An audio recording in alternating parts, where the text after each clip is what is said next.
दीदी आज की शीत केबे वर्षा कमिब। अच्छा वर्षा कथा तो मुझे जानी किंतु शीत रोकने मो पाखे भल उपाय अच्छे। कौन दीदी कौन जल्दी कह।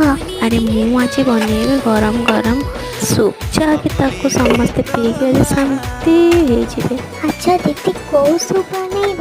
अरे मैगी सूप आउ तो किसी घरे नहीं आउ कि सूप बनैबी जे। हाँ दीदी जहाँ बनैब टिके जल्दी बना। अरे अरे ये तरबर हेल्ले कौन हम 15 मिनट वेट कर मु फटाफट करके आनुची। हाँ दीदी सूपटा तो अधा अधिक हो गलानी आ तो फुटिलानी माने सूप हो गला रेडी। अच्छा कह तो सूप केमिति लागला। कौन आ कहबी दीदी तमें आ किसी कहवाक रखिछ जहाँ तो बनाऊच सब टेस्टी लगुच से आज ये पाग को गरम गरम सूप पी माइंड पूरा फ्रेश हो गला।